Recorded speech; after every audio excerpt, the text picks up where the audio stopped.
Bonjour Monsieur Bouaccaz. Vous êtes adjoint au maire de Paris, chargé de la démocratie locale et de la vie associative, mais également chargé des questions du handicap au sein de l'équipe de campagne de François Hollande. Merci d'avoir accepté de répondre à l'invitation de la FEGAPI dans le cadre de l'élection présidentielle en répondant aux questions que nous ont transmises nos adhérents. Ma question, c'est comment développer l'observation sur le territoire et quel outil mettre en place pour avoir une connaissance des besoins des personnes handicapées. La loi HPST a eu pour conséquence un glissement qui n'était pas d'ailleurs probablement le souhait du législateur, mais qui est aujourd'hui l'expérience qu'on en a, vers un traitement tout budgétaire, tout financier de problématiques qui sont essentiellement humaines et qui posent des questions sur l'avenir de notre société, mais j'y reviendrai. Comment mieux connaître les populations à accueillir, à accompagner? Il faut reconnecter les acteurs entre eux. Qui connaît le mieux les personnes à accompagner que les parents, les familles?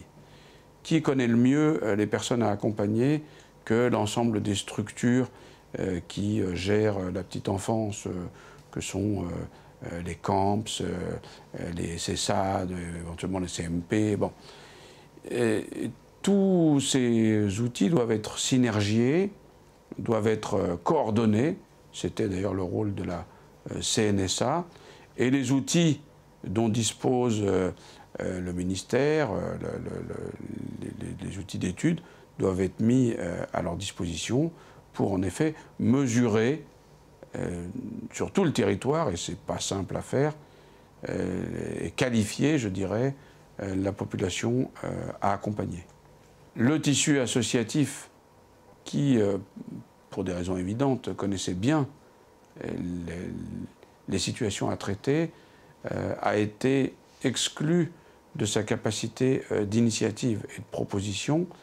Tout le système est fait pour que le secteur associatif réponde à des appels à projets et ne soit plus initiateur. Ça, je crois que nous allons le payer dans les prochaines années s'il n'y est pas mis bon ordre. François Hollande compte y mettre bon ordre et rétablir, en retouchant très sérieusement la circulaire Fillon, le droit d'initiative associative. Alors, Monsieur Bouaccaz, Monsieur le maire, nous avons en France, vous le savez, ce point d'ailleurs fait consensus, nous avons par rapport à d'autres pays européens ou d'autres pays occidentaux accumulé du retard sur l'enjeu de santé publique qui est très important et qui est celui du dépistage précoce, du diagnostic précoce et des accompagnements précoces. Et faute de diagnostiquer, de dépister et d'accompagner suffisamment tôt, nous créons de fait du sur-handicap. Sans parler de l'angoisse, des difficultés sociales que cela crée pour les familles. Nous avons des dispositifs qui répondent à ces enjeux. Vous l'évoquez vous-même, les CAMS, les CESAD, mais qui sont en nombre insuffisant. Est-ce qu'il est de votre volonté? Est-ce que cela fait partie des priorités du candidat François Hollande que de mettre l'accent sur ce point qui est un point de prévention, qui est celui de l'accompagnement précoce, mais qui est un point essentiel pour les personnes handicapées, les enfants handicapés et leurs familles? Comme vous le savez, François Hollande a mis la jeunesse au cœur de ses priorités pour son mandat.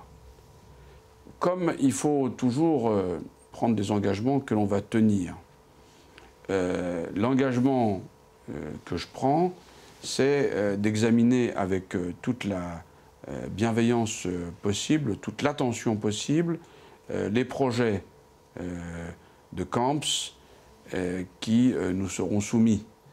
Et c'est de tâcher par une évaluation fine de la politique du handicap, de dégager des marges de manœuvre pour remettre des moyens vers ces structures. Alors, comment est-ce qu'on va faire? Déjà, on a fléché un certain nombre d'emplois parmi les 60 000 emplois que l'on va créer dans l'éducation nationale au service de l'accompagnement des personnes handicapées. Ça nous permettra après les diagnostics et après les analyses fines qui sont nécessaires, d'orienter vers le milieu ordinaire toutes les personnes handicapées qui peuvent l'être. Et il nous faut, pour pouvoir avancer sur cette question, des outils de diagnostic précoce, des outils d'évaluation précoce et de construction du projet de vie qui soient opérationnels, qui soient disons, harmonisés sur le territoire, de façon à ce qu'il n'y ait pas de fracture territoriale, et qui jouent leur rôle, surtout pour des handicaps qui commencent à être connus, mais qui ont longtemps été mal connus, comme ce qu'on appelle les DIS, les syndromes autistiques, et plus globalement, le handicap dit mental, avec toute la complexité qu'il y a derrière ces mots. Au-delà de la petite enfance, dont vous avez parfaitement développé les nécessités de faire un effort, il existe quand même aujourd'hui un manque de place criant sur le territoire.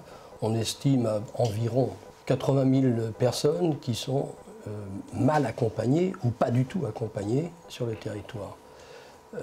Sachant que l'établissement est quand même un outil qui est un outil de la loi 2005.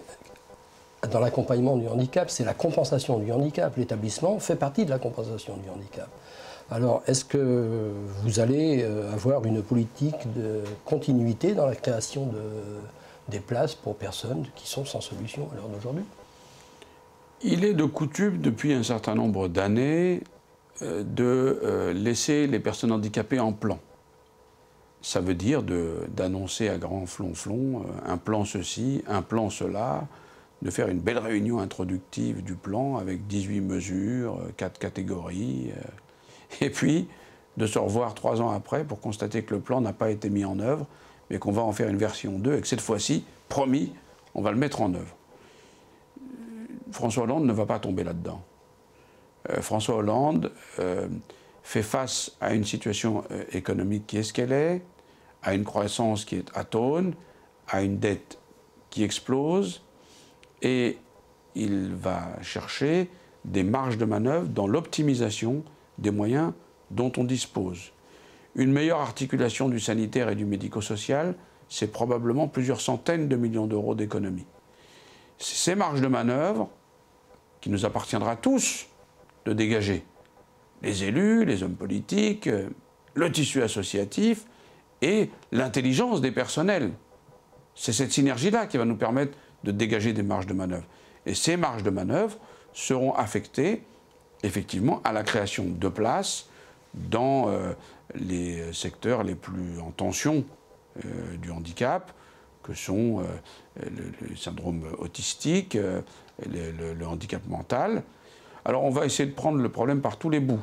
On va essayer de mieux préparer l'inclusion des personnes handicapées dans la vie, pour leur permettre le plus souvent possible d'être avec leurs frères et leurs sœurs. Et puis, on va travailler sur, effectivement, les établissements.